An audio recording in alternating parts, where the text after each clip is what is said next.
Hello, everyone. My name is Blair Meriden, and I'd like to welcome you to our CrowdStrike Healthcare Identity webinar. As always, this training is brought to you by TD SYNNEX Public Sector, an authorized CrowdStrike distributor and the premier government solutions aggregator, solving IT challenges for the federal, state, local, and health markets. Before we get started, let's go over a few housekeeping items. Your lines are muted for the duration of the training session. However, if you have questions throughout the presentation,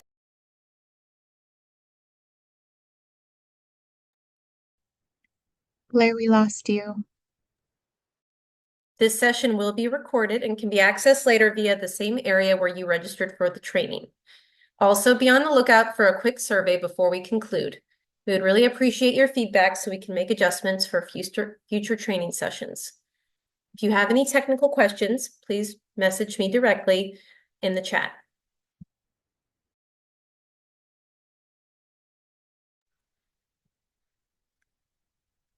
Before we begin, here's a brief introduction for today's subject matter expert from CrowdStrike, Chuck Henkel.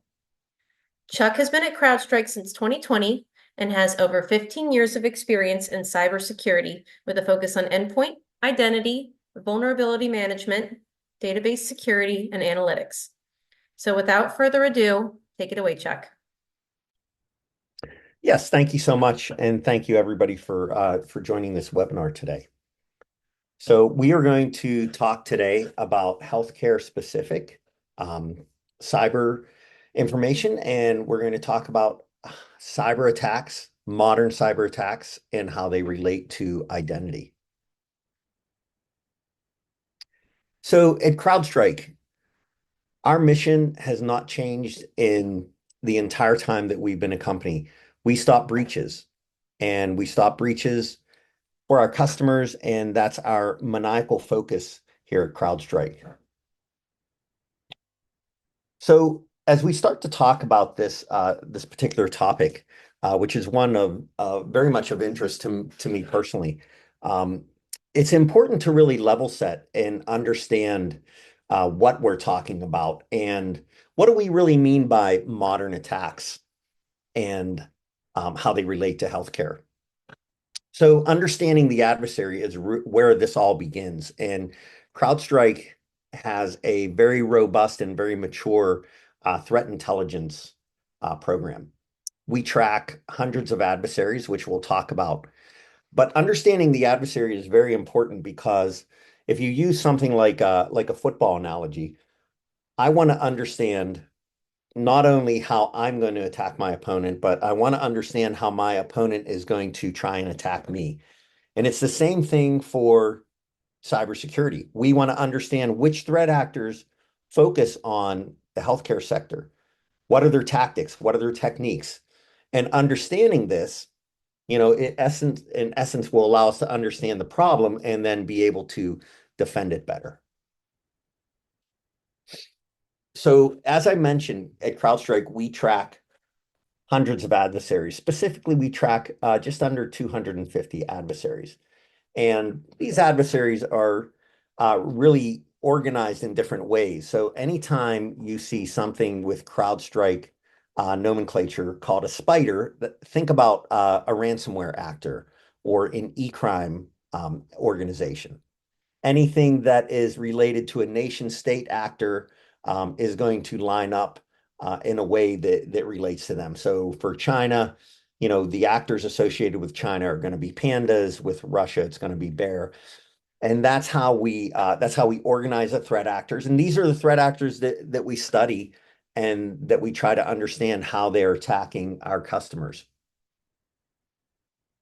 So we'll talk a little bit about healthcare specific aspects of what we see threat intelligence. So CrowdStrike, we collect, I think it's 1 trillion events almost every day in telemetry. So we see a lot of attacks, and this helps us really build defenses. But when it comes to healthcare, some of the things that we see in our research is interactive intrusions against healthcare has increased by 75% over the prior 12 months, right? So that means people with hands-on keyboards trying to access healthcare environments, we see a huge uptick in that. access broker advertisements for healthcare entities has increased by 142%. So what an access broker is either an individual or a threat actor that basically harvests credentials, and they'll go out and steal credentials through phishing campaigns or trying to break into an environment and steal Active Directory credentials, things like that. It could be as simple as a college kid trying to make money, and these people in these organizations, they take all of the credentials from a company and they'll sell them on the dark web, and they'll sell them to another e-crime actor or nation state so that those organizations can gain access to the environment. And healthcare is a prime target, especially for ransomware and e-crime. And that's because healthcare has this combination of a large variety of data that is basically either PII data or payment data, patient data. So there's a plethora of data that they can go after. In addition to that, healthcare typically has a somewhat expansive attack surface because of all of the extra devices it takes to run a hospital or run a healthcare system. Things like X-ray machines, IoT devices that run some level of software, but they're very hard to defend, very hard to detect threats on them. Right. So this creates a little bit of a perfect storm for healthcare. Now, when we look at intrusions, there's interactive intrusions, and then there's things that are a little more automated. So we're talking about hands-on keyboard type intrusions. And you can see through this chart from 2022, there's been a pretty large uptick in interactive intrusions. And those are the most sophisticated types of attacks, right? Because you have an individual, not just a piece of commodity malware, but there's an individual trying to break in your environment. And you can see healthcare is unfortunately in the top 5 of being targeted for these types of attacks. So there's an awful lot that we need to defend from a healthcare perspective. And then intrusion frequency, right? How often do these sectors get attacked? And you can see once again, healthcare is in the top 5, and there's been a huge uptick year over year with what we're seeing as far as healthcare being under attack. So this is all good information, right? But what's this really mean? How do we operationalize this? We're going to start looking, kind of paring down a little bit more into this information. So one of the things that we track is breakout time. Breakout time is a very important metric to understand. And what breakout time is that's the time between when a threat actor gets initial access into the environment until when they try to move lateral. If they move laterally and then elevate their privileges, they can move on to impact, right? The next phase in their attack.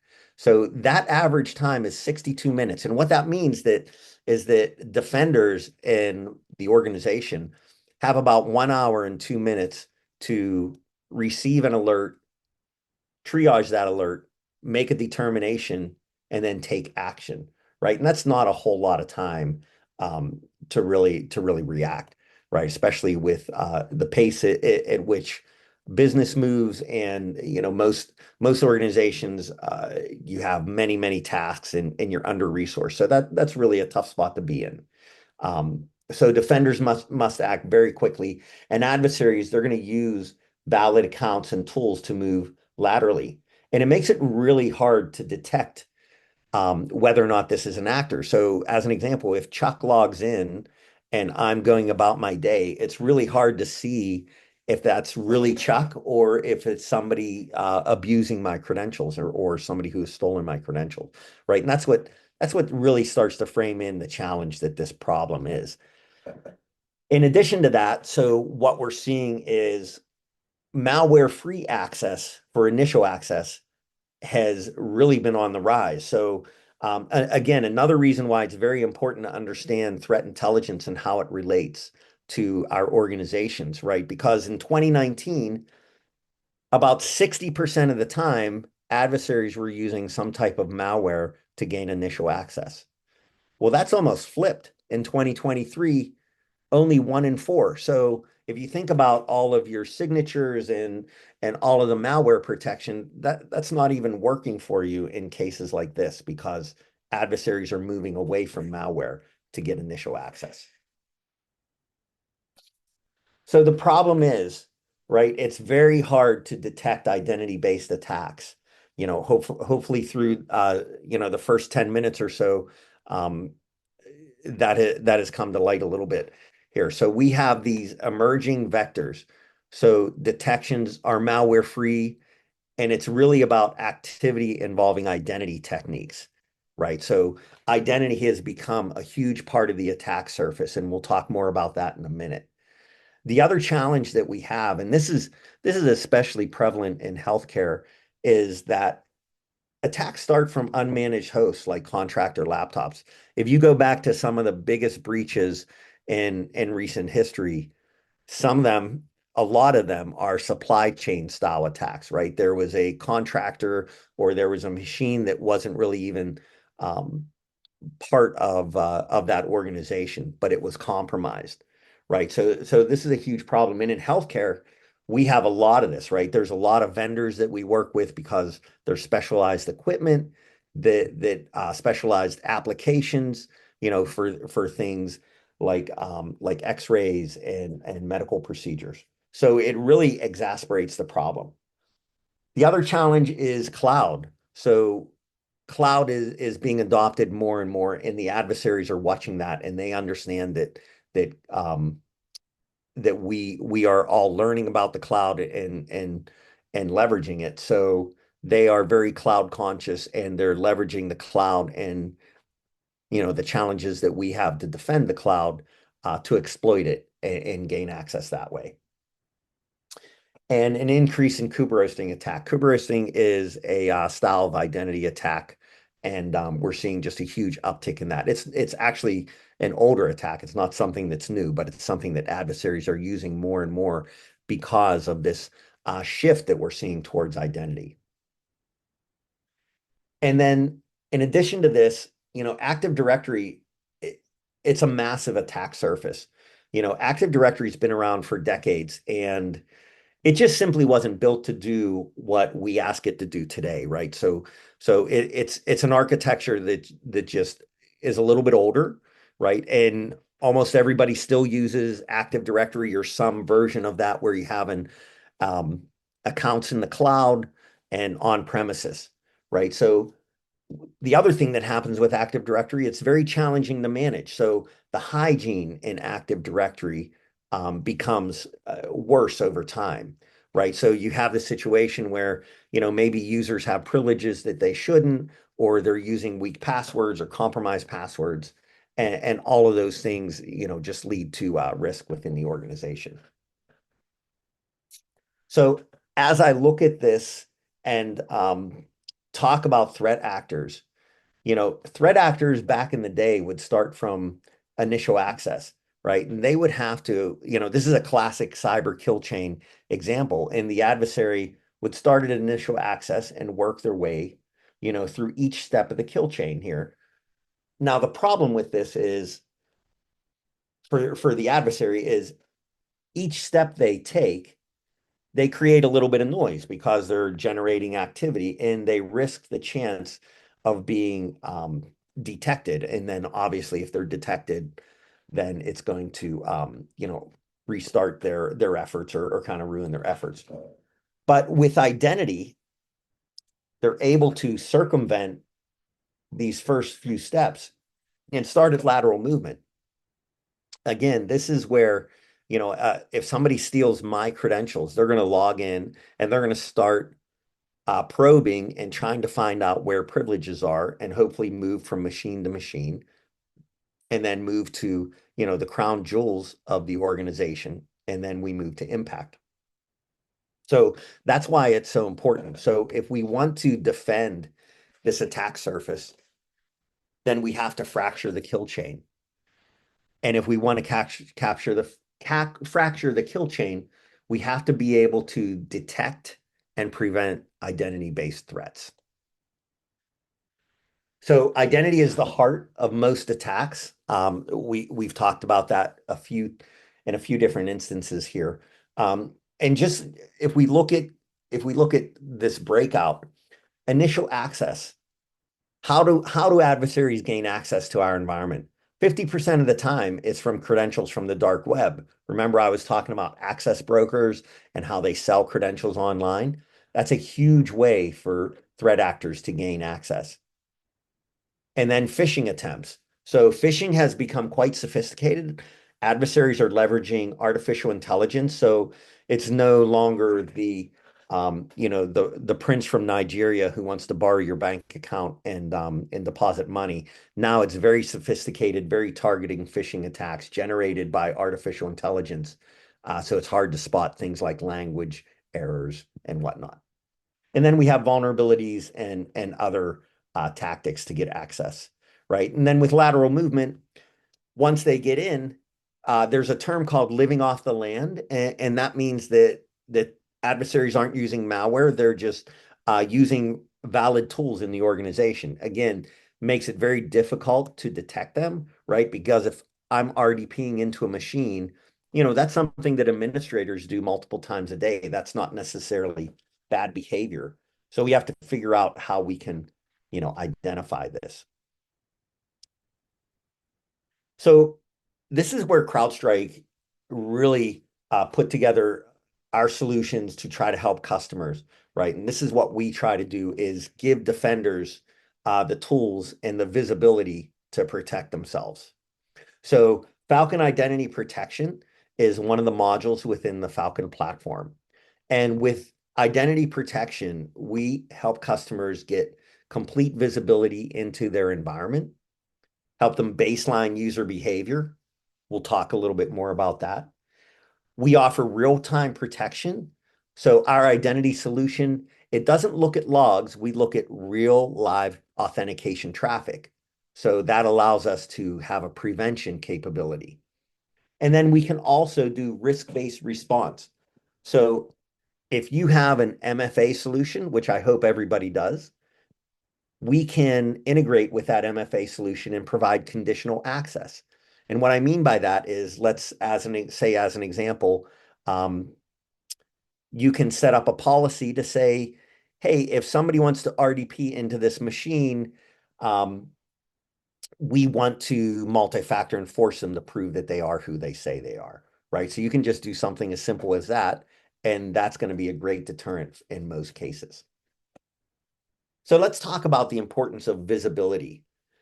I mentioned a few minutes ago how Active Directory hygiene was, a big issue in the environments, right? Because bad hygiene leads to things like compromised passwords.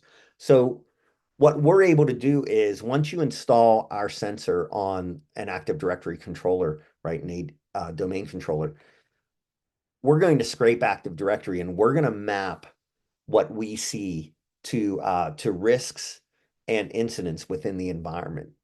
And then we're going to present this in multiple ways for our customers to be able to see these risks and issues and then mitigate them, right? So this could be something you could do things like we'll automatically tell you, CrowdStrike will automatically tell you if you have users that are using compromised passwords, part of the Have I Been Pwned public database, breach database, right? So we can say, hey, did you know that you have these whatever amount of accounts or number of accounts that are using compromised passwords? Or here's a list who have administrator privileges and they have password never expires, right? So these are the type of risks that you can see. When it comes to abnormal behavior, you can do things like look at a user's normal behavior. And this is really, the requirements needed to detect very difficult things like identity-based attacks. And what I mean by behavior is, hey, Chuck logs in from Western Pennsylvania every weekday about 7:30 in the morning, and then all of a sudden one day Chuck also logged in from Eastern Europe 2 hours after he logged in. That's kind of an impossible travel scenario. So we're gonna send Chuck a multi-factor to force him to prove that he is who he says he is, right? So things like that are how we help provide visibility in the environment. With real-time protection, you can build rules and you can build conditions, and you can take more than 40 pre-baked policies that we have, or you can customize them. You can use them as templates, but basically giving our customers the flexibility to generate detections and do prevention throughout the environment if we see something that triggers one of our detections. And then risk-based conditional access. I've talked about this a couple times, right? So enforcing MFA, again, we don't provide an MFA solution, but we work with our customers' MFA solutions. We integrate them, and then you can build policies with them to do things like the examples I just gave, right? Hey, somebody is accessing, somebody who's never RDP'd into this host before is suddenly doing that. Let's send them a multi-factor based on a policy that we created to make them prove that they are who they say they are, right? These are very, very effective methods to help mitigate attacks. So on top of identity here, identity is part of a bigger platform with CrowdStrike. So what we do is, we can do things like look at dark web credential monitoring. We can include cloud telemetry, of course, identity telemetry, combine it with endpoint telemetry. And then again, we have the adversary tradecraft that helps us provide context to all of this telemetry, right? Because we're trying to collect all this telemetry, correlate it, and then understand where the anomalies are and what needs addressed and what is a potential threat, right? So this unified approach, it helps us provide much better and faster detections. It also provides a full attack path visibility, and it's going to allow our automated policies to protect us and react based on that. So how this works at a very high level is CrowdStrike has a single agent. We have one agent for all of our modules. We have about between 25 and 30 modules, depending on how you count them, right? So we are very, very sensitive to multiple agents that need to run on any given endpoint, whether it's a server or a laptop, whatever the case may be. So we have this one agent. This agent would, for the identity solution, it would be installed on a domain controller where you have AD, and then we can perform the functions that we've been talking about. If you are an existing CrowdStrike customer, this means that you don't even have to do a deployment. You just need to enable the module, and that same sensor that's already deployed is going to work for Active Directory as well. So we have one of the things, hopefully that we've expressed through this conversation so far is that there's different attacks for identity than there are for endpoint. But endpoint is still very important, right? I don't mean to minimize EDR and next-gen antivirus at all. They're still very important, and we're gonna understand why here. Because when you tightly correlate across endpoint and telemetry, this unified approach, it's gonna provide just a more complete detection. And if you go back to that 62 minutes that a defender has to protect the organization, that type of correlation and that type of combined visibility is really going to help accelerate that investigation.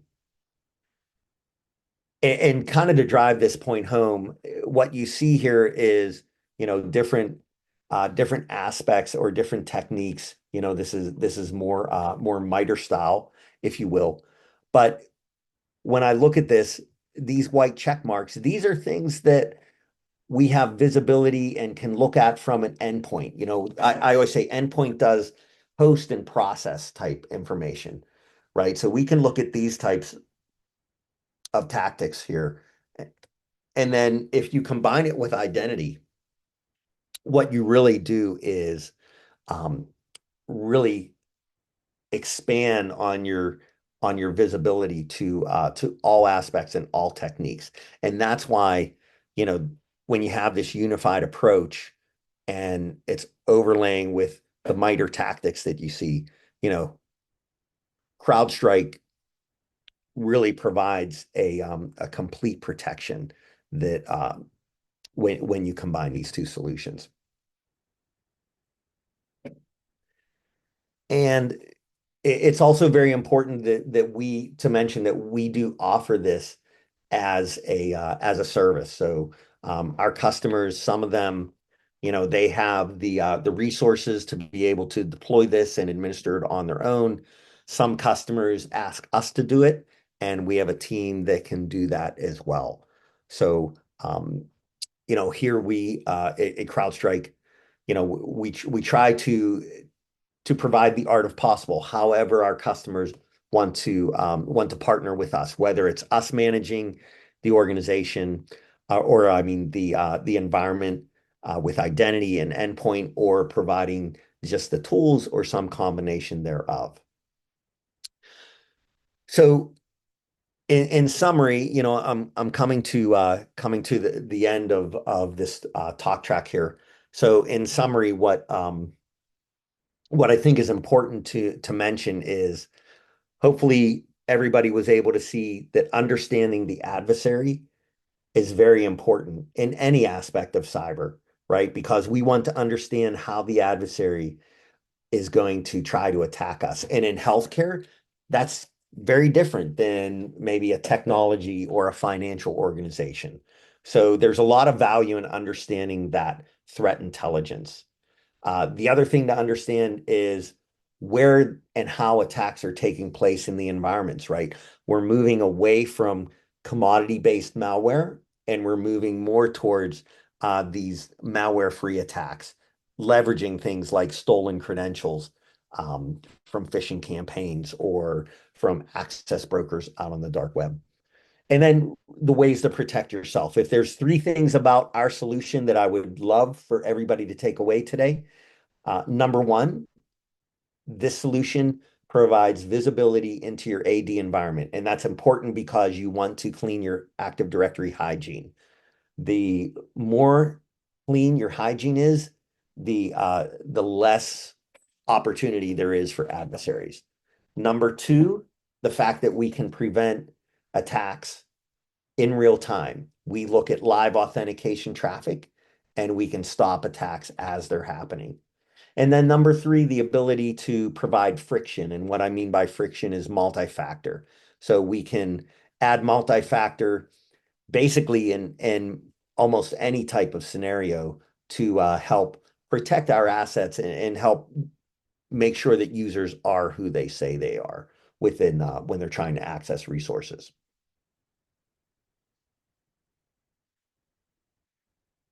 And with that, I will take any questions that are posted, or yeah, we can go on from here. Do we have any questions in the chat? Yes, I just wanted to give Peter a chance to just share our next webinar. It looked like there was Oh, I'm one sorry. slide previous to this one. Thanks, Chuck. Oh yeah, I'll go back one slide. Sorry. Thank you. Yeah, thank you. First, thank you, Chuck, for everything. Very informative. If you need help with any of the public sector's opportunities, this for our partners, please feel free to reach out to CrowdStrike at DLT.com. Our next episode is Thursday, September 19th at 2 for Falcon Insight XDR. The presenter will be Peter Fabianski. Please register at DLT.com/CrowdStrike. And just a quick reminder to please take the survey at the end of this webinar. Thank you. All right, thanks, Peter. It looks like we do have two questions. For the first one, why do I need a solution for identity when I already have EDR?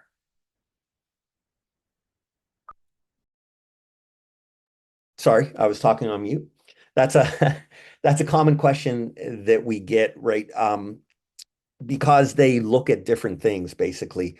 You know, if I go back a few slides, this is kind of how we protect and defend the attack surface with a combination of identity and EDR, next gen AV, right? So if you look at just one or the other, so right now I'm showing endpoint only, and you can see a lot of the gaps, right? And a lot of these things are things that we've talked about, like initial access.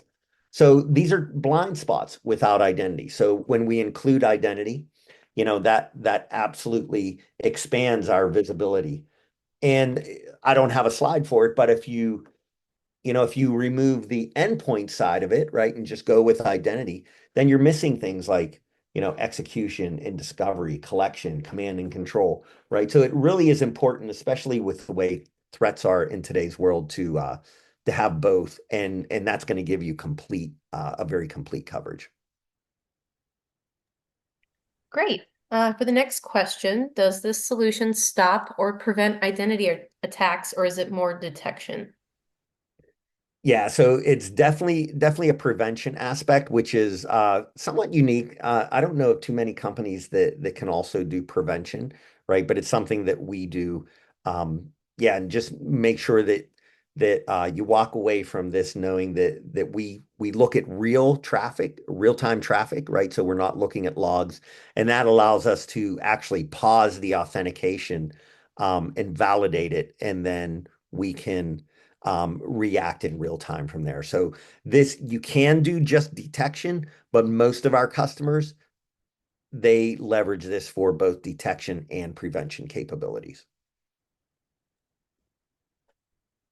Great. Thanks, Chuck. And then for the last question, CrowdStrike Identity seems similar to a UEBA or a PAM. How are you the same, and how are you different, and why does that matter?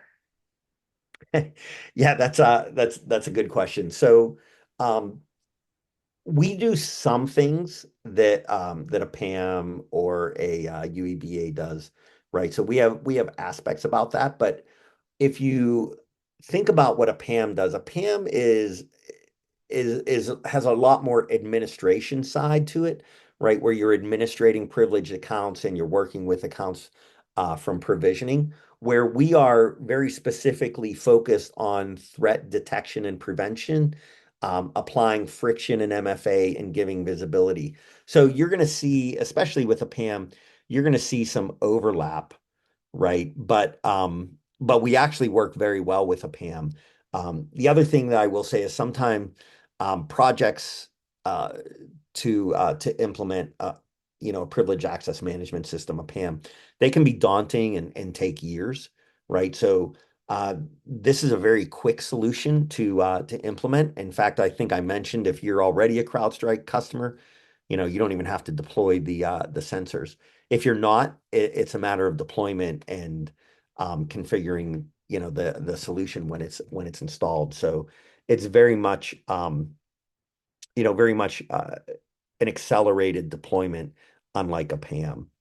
As far as UEBA, um, we do a lot of behavioral analytics, but those solutions also are missing kind of that threat detection and prevention side of it, right? They're looking at anomalies, but there's other things outside of the scope of that we need to defend, that CrowdStrike looks at. Some of the real-time attacks, right? That may not be picked up on behavioral analytics, right? And that's why you need a combination, right? Think about that analogy of driving down the road in a car, right? If you see me driving down the road, you don't know if I own that car or if I stole that car, right? And that's the challenge. And that's why you need um, these layered approaches and can't just rely on one specific thing like, behavioral analytics. It has to be a combination of. Thank you, Chuck. That looks like all the questions we have for right now. So to those of you that have joined us, if you have another question that comes up after our webinar's ended, please don't hesitate to contact someone from our team, and we will follow up with you shortly. So I'd like to thank Chuck Hinkle for joining us today from CrowdStrike, and for everyone that attended today. We hope to see you in our next webinar on September 19th, and I hope you have a great rest of your day. Thank you. Thank you.